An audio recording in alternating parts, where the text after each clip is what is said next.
مجھے آج تک کوئی ایسا نہیں ملا کہ رزق دیدار مصطفیٰ، 2 رزق دیدار مصطفیٰ، جادو جنات اثرات اور بندشوں کا جڑ سے خاتمہ، برکت 4، لا علاج بیماریوں کا خاتمہ 5، بے شمار برکات، لا علاج بیماریاں، دکھی بیماریاں ہیں۔ مجھے زندگی میں اس کے بہت تجربات، بہت کمالات، جس نے بھی یقین سے پڑھا اللہ پاک نے اس کے لیے نہریں کھول دی، صحت کی بھی، رزق کی بھی، عزت کی بھی، برکت کی بھی، عطا کی بھی، شفقت کی بھی۔ میں ابھی سفر میں تھا تو ایک صاحب مجھ سے کہنے لگے تنخواہ آتی ہے ختم ہو جاتی ہے، کیا کروں؟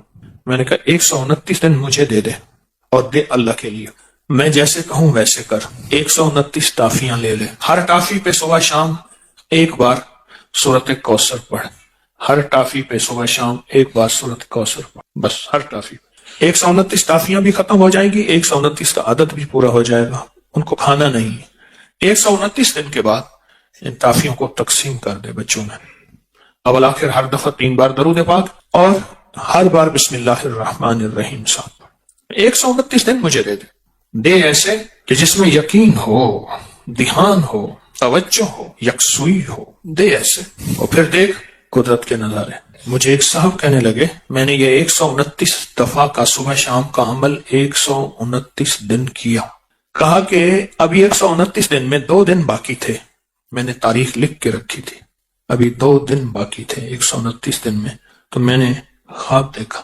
129 فرشتے ہیں، ہر فرشتہ میرا ہاتھ تھام کے مجھے کوئی ایک برتن ہے وہ دینا چاہتا، آخر ان میں ایک طاقتور فرشتہ ان میں سقط پا گیا، طاقتور فرشتہ، اس نے میرا ہاتھ تھاما اور ایک برتن دیا، کہا کہ برتن ایسے نرم تھا جیسے کوئی پھل ہوتا ہے، لیکن جب میں نے اس میں کھولا تو اس میں 129 موتی تھے، اور کہا مجھے، تو میں نے انہیں ان سے کہا یہ 129 موتی کس لیے ہیں؟ کہا کہ تو نے جس یقین، دھیان، توجہ سے یہ عمل پڑھا، یہ 129 برکات عرشوں سے آئی ہیں، اور آگے جو لفظ کہا وہ ذرا سننے کا ہے، فرمایا جس کے لیے اللہ کی ایک برکت بھی آ جائے تو اللہ اس کی نسلوں کو پال کے دکھاتے ہیں، اور تیرے پاس 129 برکتیں آئی ہیں، اس کو سنبھال کے رکھنا اور اس کو پڑھنا نہ چھوڑنا۔ یہ نصیحت کی انہوں نے مجھے کہ اس کو پڑھنا نہ چھوڑنا اور اس کو سنبھال کے رکھنا۔ آپ خود سوچیں 129 بار سورۃ کوثر پڑھنے میں کتنا وقت لگتا ہے، 5 منٹ، 10 منٹ، 15 منٹ، 20 منٹ، 1 گھنٹہ، 2 گھنٹے، کتنے لگتے ہیں؟ ایک صاحب کہتے ہیں 8 منٹ، ایک کہتے ہیں 15 منٹ، 20 منٹ، چلو میں 20 منٹ لیتا ہوں۔ 24 گھنٹوں میں اگر 20 منٹ اپنی اور اپنی نسلوں کے لیے صبح دے دیں اور 20 منٹ اپنے اور اپنی نسلوں کے لیے شام کو دے دیں، سودا مہنگا ہے۔ ایک بات ذہن نشین رکھیے گا، آنے والا وقت اتنا مشکل ترین وقت آ سکتا ہے، اتنا مشکل ترین وقت کہ مہنگائی، روزی روٹی، رزق انتہائی مشکل وقت ہے آنے والا۔ کوئی خوش قسمت انسان ہوگا جو آنے والے وقت میں کہے گا کہ میرا رزق کشادہ ہے، میرا رزق کشادہ ہے، میرا رزق کشادہ ہے، الا ما رحم ربی، جس پہ اس کی رحمت ہوگی کہ میرا رزق کشادہ ہے۔ چند سالوں میں جو مہنگائی ہوئی ہے، کیا یہ ہمارے گمان میں تھی، خیال میں تھی، سوچوں میں تھی؟ یہ بادشاہ کا قصور تو نہیں ہے، یہ تو عرشوں سے فیصلے ہوئے ہیں۔ میں ایک آپ کو یقینی بات بتاؤں، آپ اس مہنگائی سے نہیں گزر رہے جس مہنگائی سے دنیا کے ملک گزر رہے ہیں، یہ میری بات حقیقت ہے۔ جب انسان باہر نکلتا ہے پتہ چلتا ہے یہ کیا، جس پہ اللہ چاہے اس میں مہنگائی کا اثر ہی نہ ہو۔ سورۃ کوثر، کوثر آ گئی تو پھر تو سمندر کیا، دریا کیا، نہر کیا، کائنات آ گئے، اور یہ دریا ہمارے بتانے کے ہیں، یہ دریا ہے، دنیا کے بڑے بڑے دریا موجود ہیں، یہ ہمارے سمجھانے کے لیے ہیں۔ جو اللہ کے خزانے کے دریا ہیں وہ کون پہچان سکتا ہے، وہ کون جان سکتا ہے، وہ کس کی سمجھ میں آ سکتی ہے کہ اللہ کے خزانے میں کتنے بڑے دریا ہیں۔ آپ کی زبان پہ سورۃ کوثر آئی ہے تو معلوم ہوا کہ اللہ کوثر کے خزانے آپ کو دینا چاہتے ہیں تو زبان پہ جاری کیا ہے۔ عطا اس وقت ہوتی ہے جب اوپر سے شفقت ہوتی ہے، اور جب شفقت ہوتی ہے پھر عطا ہوتی ہے۔ سورۃ کوثر آئی ہے، پرانی بات ہے، ایک صاحب مجھے ملے، کہے آپ سورۃ کوثر بتاتے ہیں، میں جو بتاتا ہوں۔ مجھ سے کہنے لگے کہ میرے والد کہتے تھے کہ میرے پردادا، اس وقت میں چھوٹا سا تھا، میرے والد کہتے ہیں کہ میرے پردادا، والد کہتے ہیں میں اس وقت چھوٹا سا تھا، میرے پردادا کہتے تھے بیٹا کبھی روزی روٹی کا فکر نہ کرنا، کبھی فقر اور غربت کا فکر نہ کرنا، کبھی قرضوں کا فکر نہ کرنا، اور کبھی تیرے اوپر جادو کوئی حملہ آور ہو، دنیا کا کوئی بڑا جادوگر ہے اس کا فکر نہ کرنا۔ کس کو کہتے تھے؟ میرے والد کے والد کو، میرے دادا کو پردادا کہتے تھے، اور کہتے تھے میں چھوٹے ہوتے ہوئے سنتا تھا۔ دلیل یہ دیتے تھے کہ اس کا فکر نہ کرنا، اس کا فکر نہ کرنا، اس کا فکر نہ کرنا۔ اس کی دلیل کیا دیتے تھے؟ دلیل یہ دیتے تھے کہ بیٹا میں نے سورۃ کوثر پڑھی ہے اور خوب پڑھی ہے، اور سورۃ کوثر میں یہ سارے وعدے موجود ہیں، اور میں نے اپنی نسلوں کی نیت کر کے پڑھی ہے۔ اللہ سچا، اس کے وعدے سچے، لہذا پریشان نہ ہونا۔ مجھ سے کہنے لگا کہ اب میں بوڑھا ہو رہا ہوں اور میرے پوتے ہو گئے ہیں۔ پھر اس نے نسلیں گنوائی، میرا پوتا، میرا بیٹا، میں 3، ابا 4، ابے کا ابا 5، اور وہ بتانے والا 6۔ کہا کہ 6 نسلوں میں یہ چیزیں نہیں ہیں جو وہ بابا کہے، 6 نسلوں میں یہ چیزیں نہیں ہیں۔ میں نے اللہ سے منوایا ہے، میں نے نسلوں کی نیت کر کے پڑھا ہے، میں نے اللہ سے منوایا ہے۔ جو بھی گڑ گڑا کے پڑھے گا، بھکاری بن کے پڑھے گا، محتاج بن کے پڑھے گا۔ دیکھیں ہم اللہ پاک کی بارگاہ میں اگر 129 بار سورۃ کوثر پڑھ لیں، اور یہ 129 جو حرف ہے نا، لطیف، لام، طوا، یا اور فا، یہ اس کے عدد ہیں، یاد رکھیے گا۔ اللہ لطیف بعبادہ، اللہ کا نام جو لطیف ہے نا، جس کو ہم یا لطیف کہتے ہیں، اللہ کا نام جو لطیف ہے اس کے عدد ہیں 129۔ اگر آپ کہیں 129 لکھتے ہیں کسی نمبر کے طور پہ تو پوچھا کیوں لکھتے ہیں؟ کہا محض اس کا لطف و کرم ہے، یہ میرا کمال نہیں ہے۔ یہ جو 129 کے عدد ہے نا، میں آج آپ کو 129 کے عدد کی طاقت ذرا بتاؤں۔ 1 طاق ہے، 9 طاق ہے، پھر 2 اور 1 کو ملائیں کتنے بن جائیں؟ 3، اور 3 کیا ہے؟ اس میں ایک اور چیز بتاؤں، جس عدد میں 1 اور 9 آئے، جہاں بھی عدد میں 1 اور 9 آئے، فرمایا بسم اللہ الرحمن الرحیم کے 19 کیا حروف ہیں، اور جہنم کے وہ 19 فرشتے جو سزا دینے والے ہیں۔ جو بندہ ان 19 حروف کو پڑھے گا، پڑھے میرے ساتھ، بسم اللہ الرحمن الرحیم، یہ 19 حروف اس کی حفاظت کریں گے، اور صرف بسم اللہ الرحمن الرحیم کے پڑھنے سے 129 کی عدد کی طاقت ہے، اور 129 کا عدد اس کی لطف اور کرم کو بیان کر رہا ہے۔ جو بندہ 129 کی عدد میں کوئی چیز پڑھتا ہے کہ سورۃ کوثر 129 ہے، وہ اصل میں یہ کہہ رہا ہے کہ مولا اس کی زبان پہ جاری ہونا بھی تیری کریمی ہے، اس کا پڑھوانا بھی تیرا فضل ہے اور تیرا لطف اور کرم ہے، اور اس کی تاثیر ایک وہ ہے جو میرے علم میں ہے، ایک وہ ہے جو تیرے علم میں ہے۔ یہ بھی بڑی اہم بات ہے، ایک وہ ہے جو میرے علم میں ہے، میں نے معلومات لی، تسبیح خانے سے سنی، کتابوں میں پڑھی، بڑوں سے سنی، کسی کتاب میں پڑھا، کسی تحریر میں پڑھا، میرے دل میں وجدان پیدا ہوا۔ ایک وہ ہے جو میرے علم میں ہے، ایک وہ ہے جو تیرے علم میں۔ تو اللہ تیرا علم کامل ہے، اس کے پڑھنے کی وہ طاقت بھی عطا فرما جو تیرے علم میں ہے، وہ تاثیر بھی عطا فرما جو تیرے علم میں ہے۔ کیوں؟ ہونا تیری سب کچھ رحمت اور تیرے لطف و کرم سے ہے۔ یہ 129 کا عدد اس کی رحمت کو بول رہا، اس کی عطا کو بول رہا، اس کی شفقت کو بول رہا، اس کی شان کریمی کو بول رہا۔ اور پھر وہ ایک صاحب نے مجھے جو سچا خواب سنایا تھا، برتن تھا ایسے نرم جیسے پھل ہو، اس میں 129 موتی تھے، اور وہاں کہنے والے نے کہا یہ 129 موتی دراصل 129 برکات ہیں۔ جب کسی سے برکتیں لٹ جاتی ہیں، جب کسی سے برکتیں چلی جاتی ہیں، اس وقت وہ بندہ پھر سچا ویران ہو جاتا ہے۔ جب برکتوں کے دروازے کھلتے ہیں، پھر زمین اور آسمان کے خزانے اس کے لیے وسیع ہوتے ہیں۔ جب برکتوں کے دروازے کھلتے ہیں، بزرگ تھے دعا کر رہے تھے، بابا جی دعا کر رہے تھے کہ اللہ مجھ سے دولت چھین لینا، مجھ سے ملک اگر چھیننا ہے چھین لینا، اللہ مجھ سے صحت چھین لینا، میں شکوہ نہیں کروں گا، تیری عطا ہے، تو جس کو دے، جس سے لے لے، لیکن اللہ مجھ سے برکت نہ چھیننا۔ کیوں؟ صحت ملی اور برکت اگر موجود ہوئی، صحت واپس آ جائے گی۔ اگر برکت موجود ہوئی، دولت واپس آ جائے گی۔ اگر برکت موجود ہوئی، نعمتیں، اقتدار، عروج، کمال مجھے واپس مل جائے گا۔ لیکن 129 کے عدد میں برکت ہے۔ اگر یہ عدد کچھ نہیں تھے، پھر اللہ کہتا فجر پڑھو، کوئی فجر کی 20 پڑھتا رکعتیں۔ عشق والے ہوتے جو پڑھنے کھڑتے فجر، تہجد سے جو شروع کرتے فجر پڑھتے پڑھتے پڑھتے پڑھتے، جو مجھ جیسے کمزور ہوتے وہ 2-4 پڑھ لیتے۔ اگر عدد کچھ نہیں ہے پھر فجر 2 ہی کیوں ہے اور مغرب 3 کیوں ہے؟ اگر عدد کچھ نہیں ہے پھر 30 روزے کیوں ہیں؟ اگر عدد کچھ نہیں ہے تو 7 چکروں کو ایک طواف کیوں فرمایا؟ اگر عدد کچھ نہیں ہے تو 9 ذی الحجہ ہی حج کیوں ہے؟ 10 ہو جاتا، 8 ہو جاتا۔ عدد ہیں والفجر ولیال عشر، وہ 10 راتیں آخر کیوں ہیں؟